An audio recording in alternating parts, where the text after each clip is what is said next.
I put my family through hell. I wanted to commit suicide. And the hurt people around me. I just want my family back.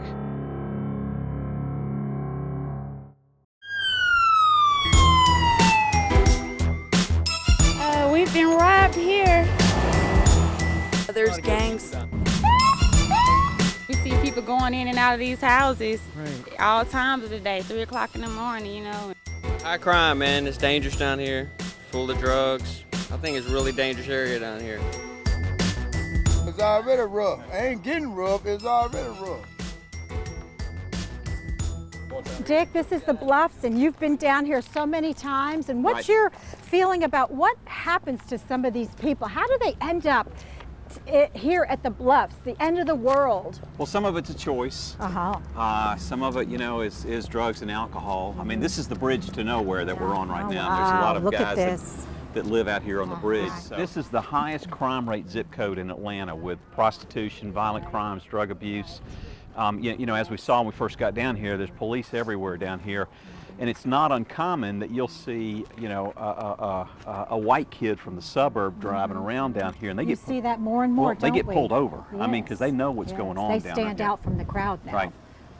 Right, so you see a lot of that, and like I said, you know, whenever I listen to the evening news, sometimes I hear that somebody was, you know, killed on Boone Boulevard. I always wonder if it's one of these guys that I've gotten to know over the years. These are people with feelings and hearts that got caught up in the spiral of addiction. Yeah. And now we want to come down and let people know what's going on. Do we want our suburbs to look like this? Right. If we don't, then we need to tackle with education right. and care and love, and change our communities, change our school systems, and get the education and care that these people need. Right. Before our young people end up here. Good to see you. Yeah, they're trying to put a little something in my stomach. Are you? This is, you know, it's a real calling to come down here and do this, because again, you begin to see that these are God's children too. I mean, they're no better, no worse than you and I are, and yet they've been caught up in something that's destroying their life. I want you to meet Harvey. These are friends down here in the Bluff, and this is my sweet friend Barbara, who lives down here as well. So what is it like living here, you guys? It's man, it get rough sometimes. What's rough? What's rough? I mean, you know, God have his good days. He bless. I can't complain about the weather. Yeah. Because you can't control it. Yeah. So is this where you sleep? Over there.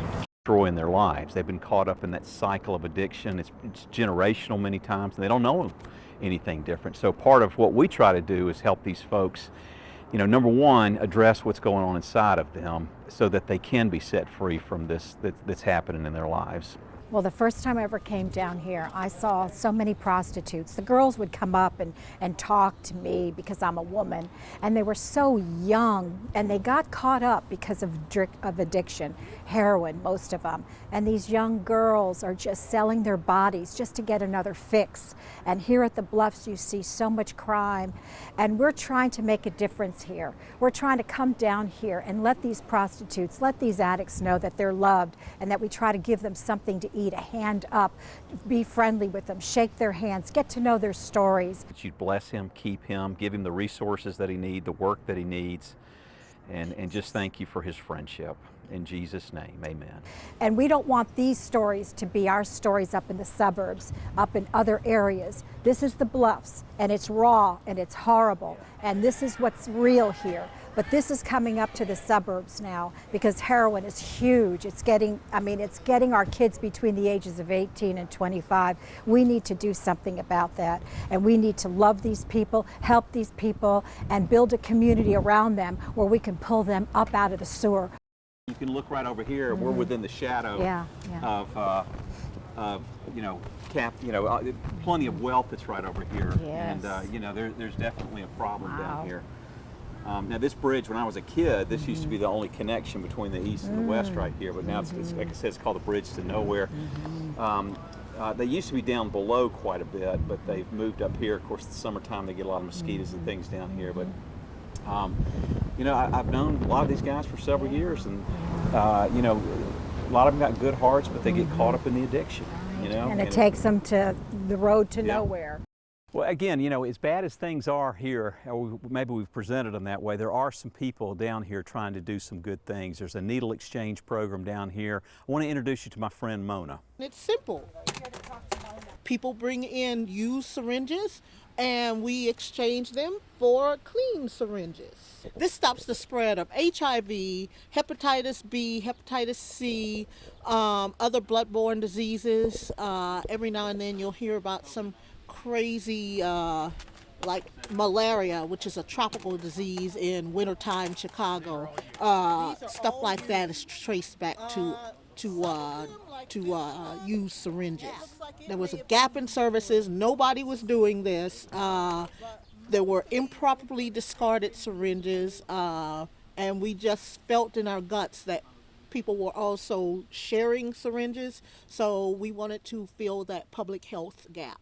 Drug users will use drugs, whether they pick up a syringe off the ground or whether they get one from us. I would rather they get a syringe from us. I would rather they buy them from the pharmacy. Clean syringes save lives. Well, Dick, it was really interesting going down to the Bluffs. We saw so many people that have such a problem with addiction, especially heroin. What are your thoughts about this epidemic of heroin addiction going on in America today and all over the United States and our families? What's your take on that, Dick? Well, from just a socioeconomic standpoint, what we saw, the people who continue to live in poverty, the breakup of the family, the long-term effect that it has on these people, the quality of life is horrible. As with heroin, you know, you get people who say, I'll just try it just once. Well, heroin, you know, you hit that high, you hit that warm fuzzy, you hit the serotonin dump in the brain, you hit all these things. And then as you withdraw from that first time use, the body automatically begins to crave it right then and there. And so then you start that cycle. And as you start that cycle, again, what we just saw, just from a socioeconomic standpoint, Susan, of the family, the crime rate that's down there, it's horrible what's going on, and we're seeing the effect of heroin. What are your thoughts about how people, young people, were using the prescription drugs for so long, and they seem to be switching over to heroin? What are your thoughts on that? You know, since the pharmaceutical industry's really tightened up on the prescription drugs, they've really shut down a lot of the prescription drug abuse that's gone on. So heroin is the alternative to the opiate-based painkillers. And so you're seeing a rise in that because, again, the craving's still there, but they're not as easily accessible now with the prescription side of things, so they're switching over to heroin. Most heroin is ingested by the needle, which also raises up all these other medical concerns of AIDS, of hepatitis C, of using that dirty needle. So you see all these other factors that fall into play there too. They're closing down all those pill mills now, Florida on up, so they're switching to heroin. Yeah. And so it's just unbelievable how it's affecting them so quickly and their families and our nation, the communities. What do you think we can do about this epidemic of addiction, not just to heroin, but to drugs in general? Well, you know, we can pass all the laws that we want to, and that's part of it, is to legislate legally. But I still go back to the basis of all addiction is you're dealing with a spiritual issue. You are dealing with the emptiness of the heart. You're dealing with everybody that's trying to fill that void inside, take away the pain inside of them. I'm struggling with the heroin addiction. It wasn't an option, you know. Am I going to use today? It was, how am I going to use today? How am I going to get the money? Am I going to have to steal something today? You know, it wasn't an option of using or not using. It was, how am I going to get it? I just realized I'm a miserable person. You know, I don't want to do this anymore. It's nice to be down here with a clear mind and to realize, like, this is where I was at, you know, and there was never any thoughts of, you know, I'm in danger or something bad can happen to me down here. I didn't care. So it's, you know, I'm much more aware of what's going on now. You know, we've passed a bunch of the houses that I used to be sitting in here shooting heroin in. You know, every car that drives by, you'll see me looking over because I know a lot of people down here. And it's, I don't know, it's not really a pleasant feeling, honestly. You know, this isn't a place that I like to be. I have no good reasons to be down here ever, so It's all very familiar and it reminds me of my past of just horrible memories. We ran into the police officer that actually arrested me right before I came into Genesis. And I went up to him, I asked him if he remembered me, and he said, "Yeah, I arrested you twice." And you know, I shook his hand, I told him thank you, that, you know, I was grateful that that happened, because I don't know where I would have been if he hadn't stopped me. He said, "Wow, you look a lot better, you know, you look like a different person." And yeah, he just said you look really good. And I figured he was gonna say, "What are you doing down here?" But he knew right when he looked at me, you know, he just said, "Wow, it looks like you're doing a lot better." And, you know, it felt really good to be able to talk to him in the situation I'm in now, and to not even have to say that I'm sober. He just knows right when he looks at me that I'm just a different person, so it's pretty cool.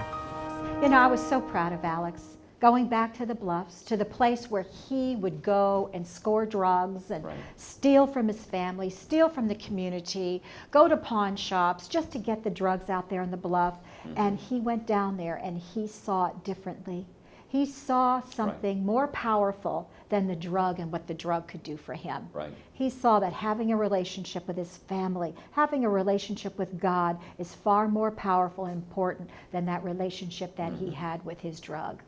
So I was really, really proud to see Alex down there and how he feels and how he's changed his thinking. His belief system. When it comes to helping the addict overcome their addiction and they go into treatment, what things need to happen for them to see success out there?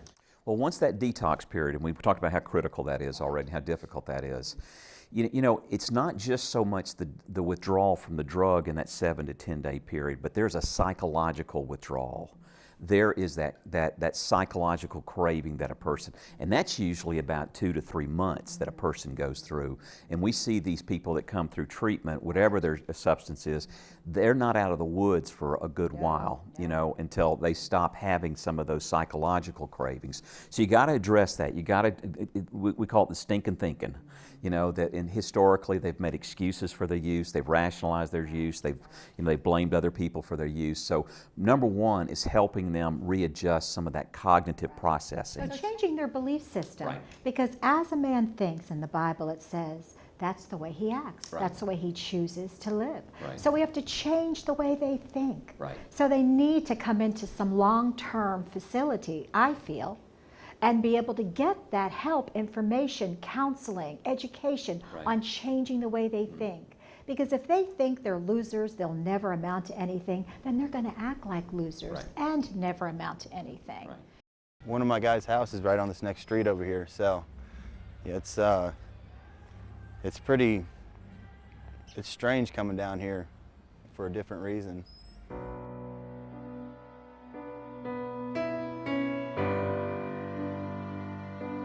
I mean, started doing pills a long time ago, you know, in my early 20s, and progressed to the use of heroin by needle, you know, in the end, for years actually. And, you know, this is one of the prime spots to get your heroin. It's cheap, it's fast, you know.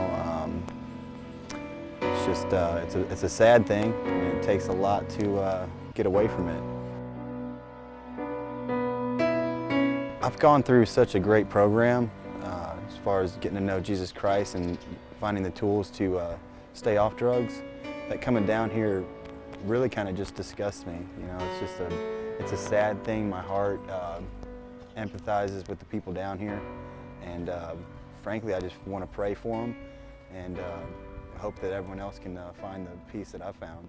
It was extremely hard to come to terms with the fact that, you know, that I just needed to get off it. It took a lot of relationships around me to point out things, and just getting fed up with the legal problems and the hurt people around me, and you know, the withdrawal was nothing compared to the emotional pain that you go through later on. You know, I was in the midst of a withdrawal. You know, I went down here to grab some heroin, got pulled over, and luckily enough, a cop let me go. I was driving on suspended. Went back to the house, you know, just laying in bed, you know, and the family and friends came over, and just wanted me to get some help, and I wanted help. I had been crying out for it, and I just submitted, and that's where it all started. Now I'm full of peace. My eyes are wide open. Everything looks so much brighter. I have goals. I have good relationships. I have Jesus Christ in my life, and I mean, I've never felt this way before in my life. So I feel great.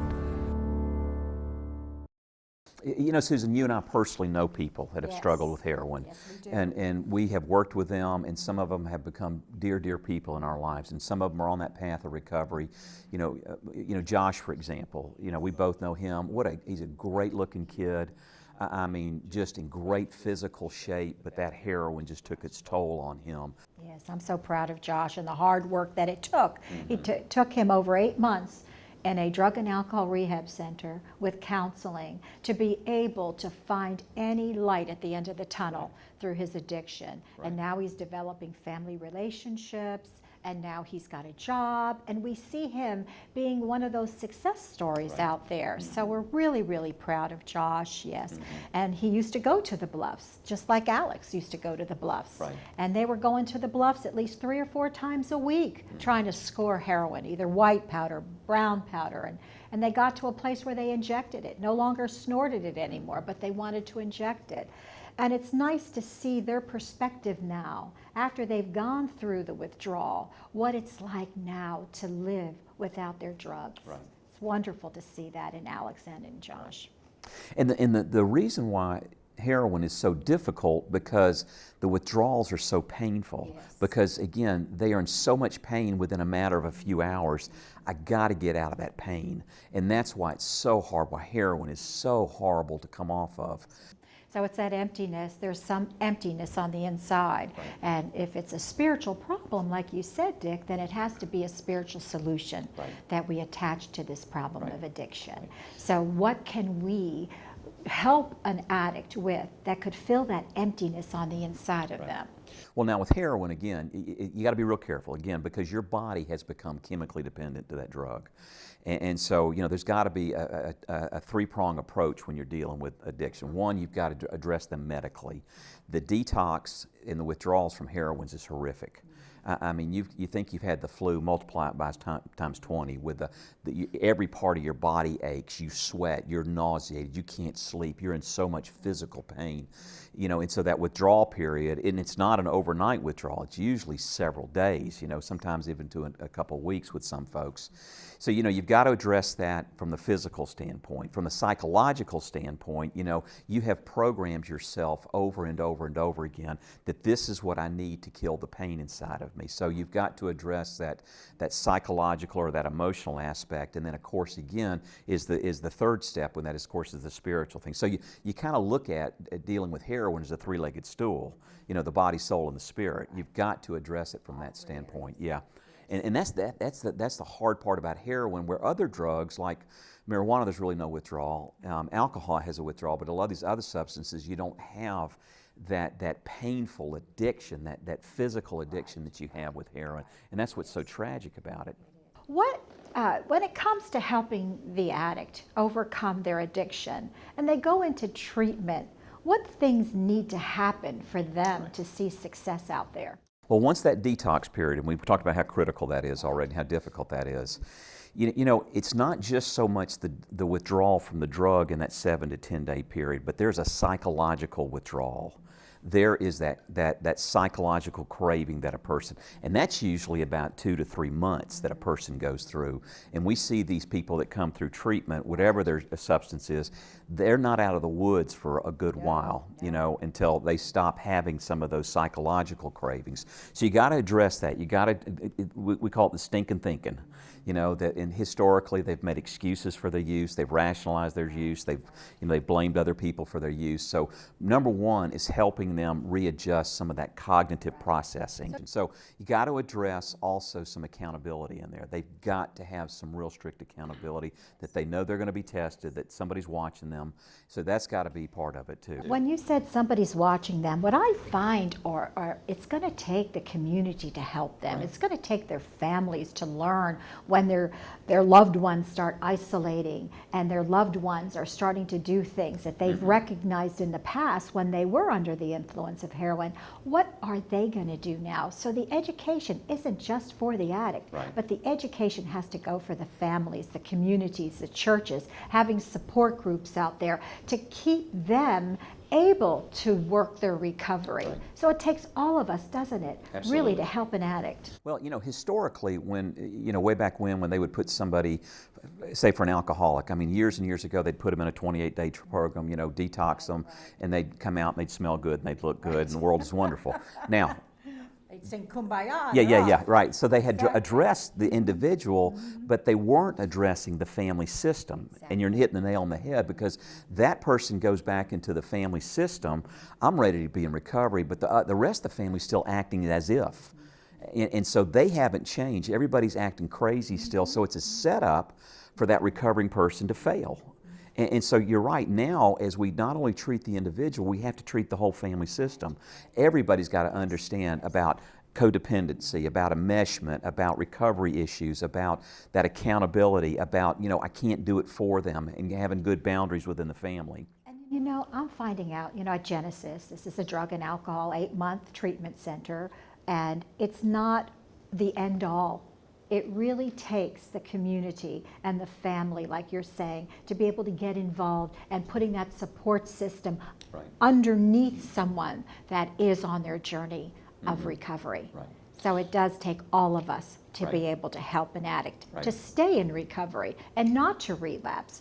What are your feelings about relapse? Is that relapse, again, that's part of the recovery.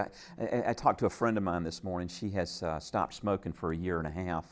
And we were talking. And we were talking this morning. She goes, I dream about it. I dream about going to the store and buying cigarettes.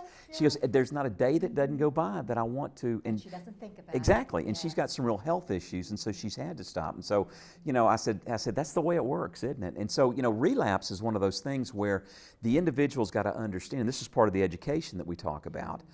You know, there is not a point in time you can let your guard down.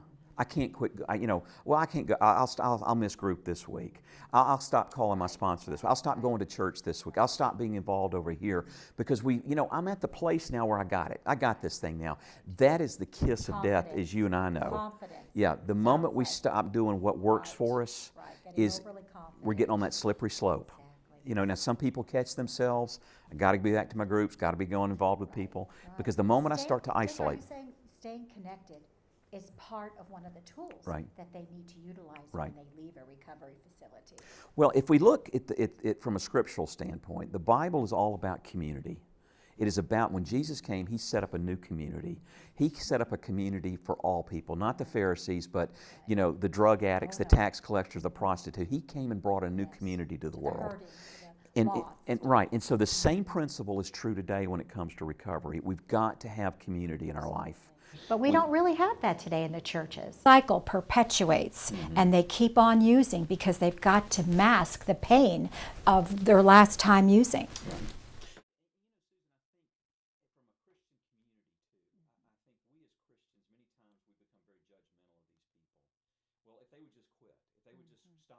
Just stop have doing willpower. This. Yeah. Exactly. And sometimes, again, the addict, they almost begin, as you said, we isolate from that Christian community more often than not, because unless we get into a community of believers, I'm of the belief that all of us need to be in a community of broken people, and where grace is offered to these people, and then you allow a a community of recovery to take place. Right. Well, what happens in addiction is they like to isolate. They feel so full of shame and guilt that they want to be alone. They want to isolate, and that's not what an addict needs. What an addict needs is to get out in the open, find that community of people that feel like he or she feels, and start talking about their feelings and become a part of communities. You know, Susan, we've covered a lot on we've just scratched the surface when it comes to dealing with heroin in our culture, and we talked about how difficult that whole detox process. And your heart goes out to those folks have taken that first step of going through withdrawals. We've talked about how it really has affected the socioeconomic part of our culture, with poverty, with crime rate, with the breakup of the family, with how it really just destroys the individual's life. This is the beginning for us to educate as many people as we can about this real big issue of heroin addiction that's taking place in our culture. And without the community, we cannot do this. Without the churches, we cannot do this. Dick, it's going to take, like I said, a concerted effort where all of us get together and put our barriers down of this church and that church, this denomination, that denomination, and all of us together in our communities, in our churches, come together and help this poor suffering person that has a problem called addiction. And if you're out there, if you're one of those family members that struggle with this, our heart goes out to you first of all. And first step is reach out for some help. You might not be the user, but you might have a family member that's the user. So we encourage you to pick up that phone, do something, reach out for some help for yourself. Thank you so much for inviting us into your home today, and God bless you. And soon.